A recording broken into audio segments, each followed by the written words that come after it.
Hi guys, Victor Pink Pie here, and I look a little different because I'm wearing makeup. I did my own makeup, and that's why I look like a clown. Now, that was my phone. Just saying. That was my phone. Somebody messaged me, and I'm not gonna look at them until I'm done recording this. I have had a crazy week, like, ridiculous.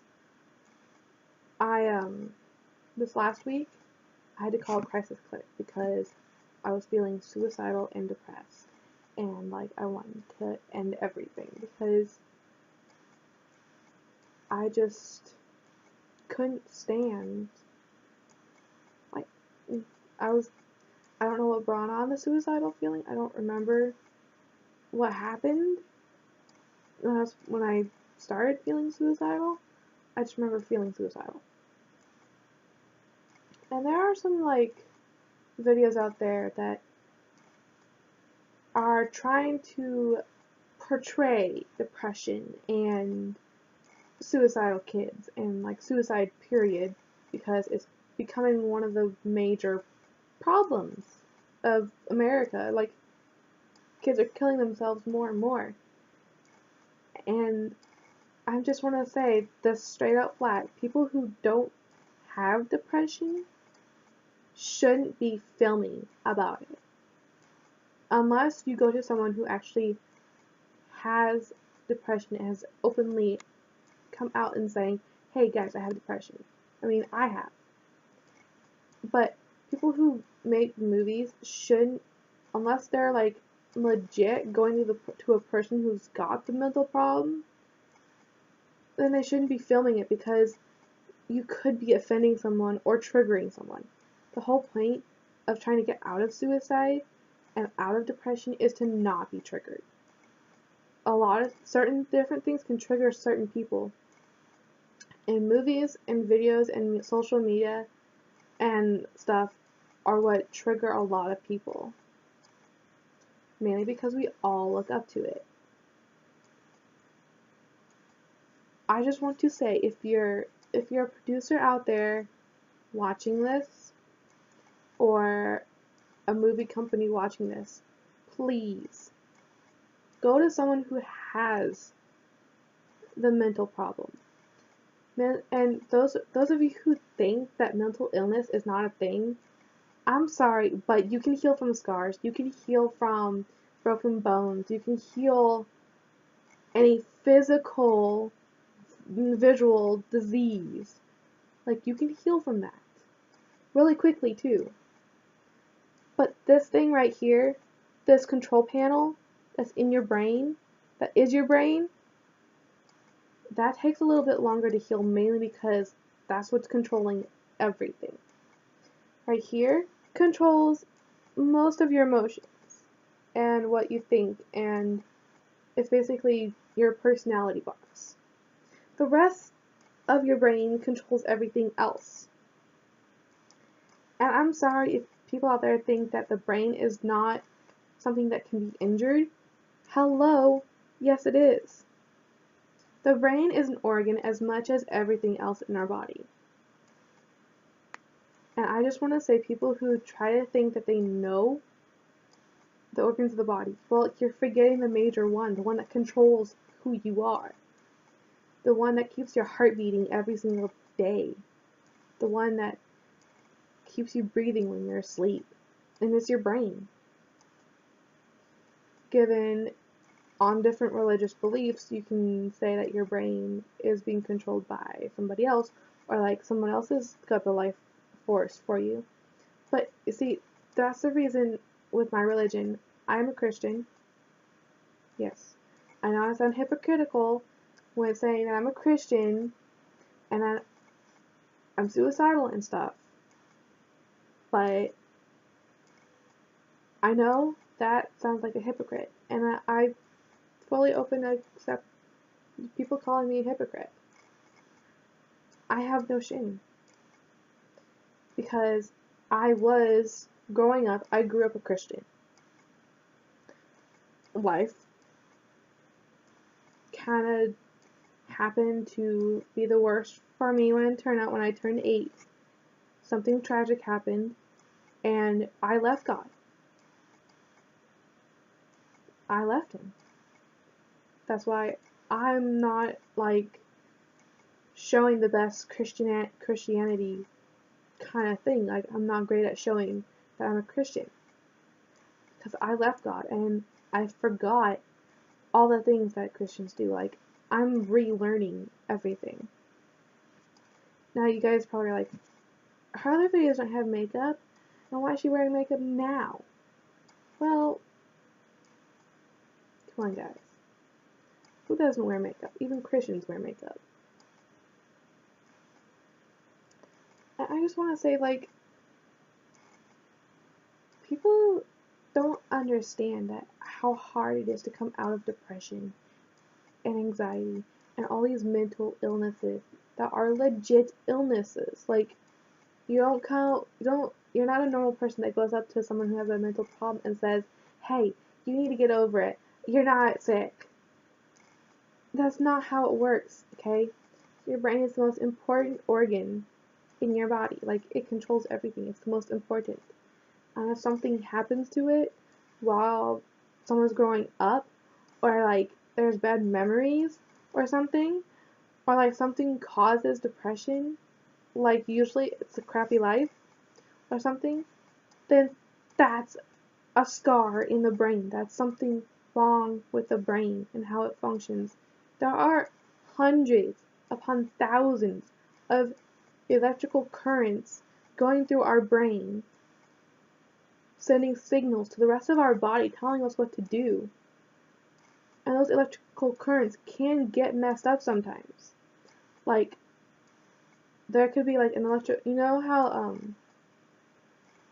when the power goes out, yeah, there's electricity around. Like, every place else can have electricity. Like, every other house in the neighborhood can have electricity, but your house can't. And it could be something with the wiring. It could be something with the electrical problem. That's an electrical problem.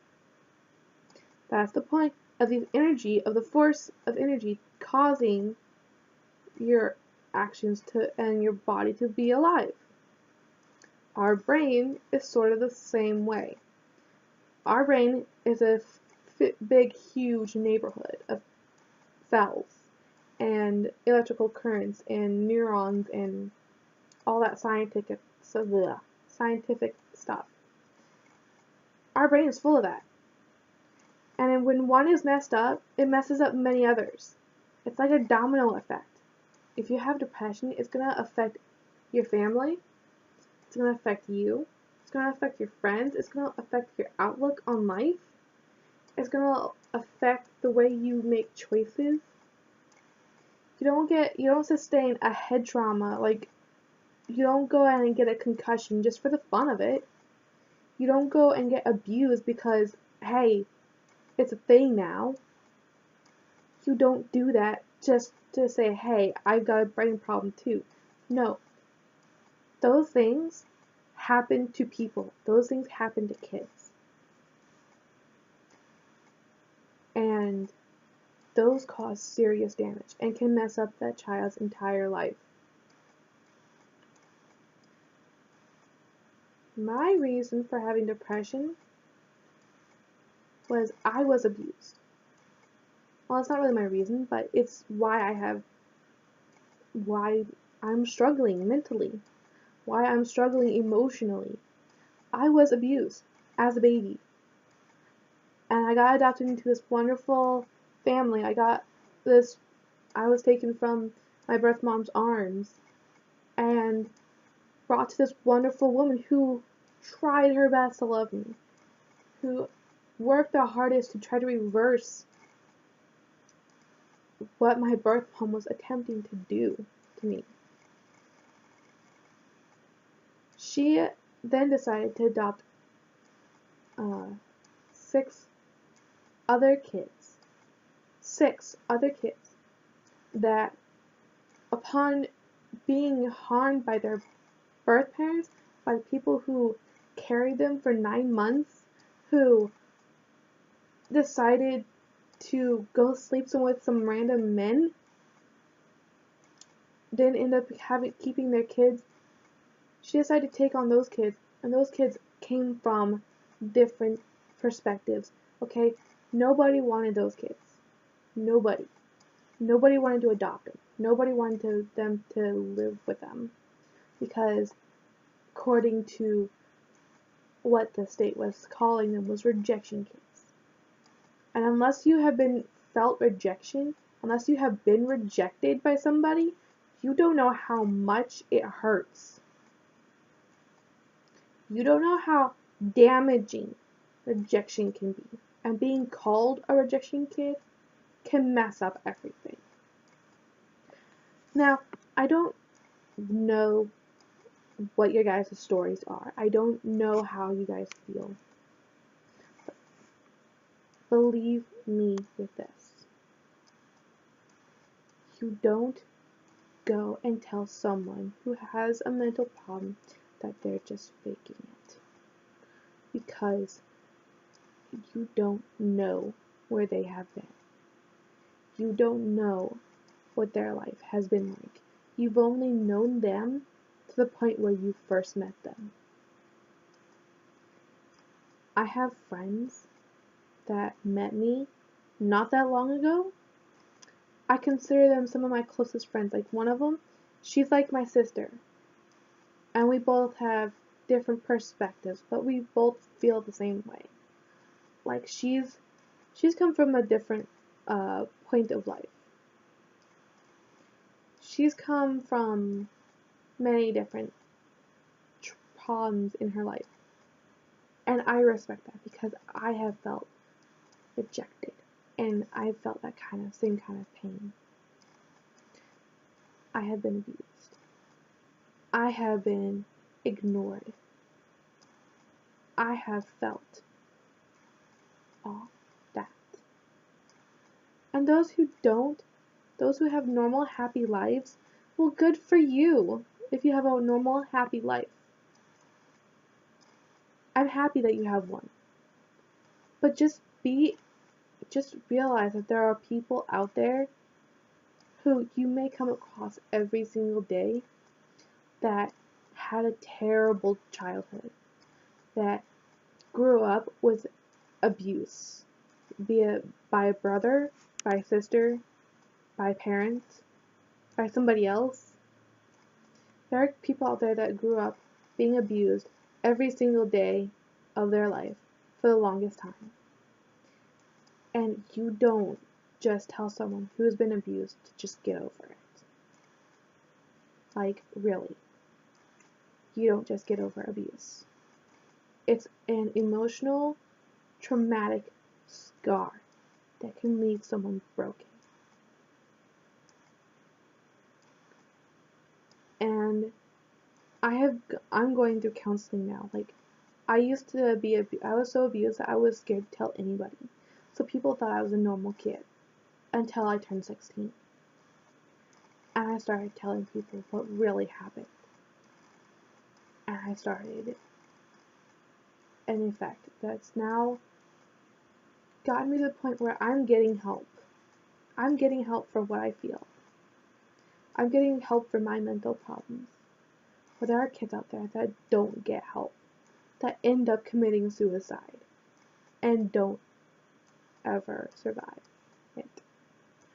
I had a friend not that long ago who, he was one of my spiritual mentors at the time, and was because he always went to like the best verses in the Bible. He could always find something that really struck me, that really hit home in my heart, that I needed. And he was really cool, and I kind of had a little bit of a crush on him. I mean, he was also really hot.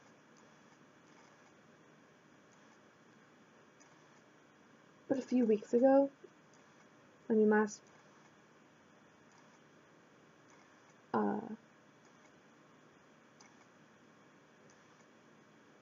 last month, he decided that his life wasn't worth anything. And he went and killed himself. He went off and hung himself. And after someone found him, he was in a coma for a few days, and he never woke up. He never woke up from his coma. So he successfully committed suicide. And I was so devastated that I wanted to follow. Because 2 days before I found out that he died, Mr. Gravity Rune broke up with me. That 2 days before. And I was devastated beyond words. And I just didn't feel like it was worth anything. But now I'm getting help. And when you see someone who has a mental problem, don't laugh at them. Don't say, hey, people, you need to just get over it. Go to them. Ask them if you can help them. Because really all they don't need someone telling them they're wrong. They just need a friend. They need someone they can trust. Someone who loves them. And makes them feel like they're worth something.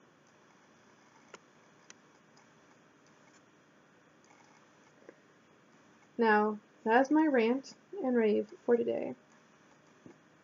I will leave you guys at that. I will upload this and hopefully post it. Otherwise, this is Victory Pink Pie signing out. And remember, don't judge mental illness. It's not something to joke around with. See ya.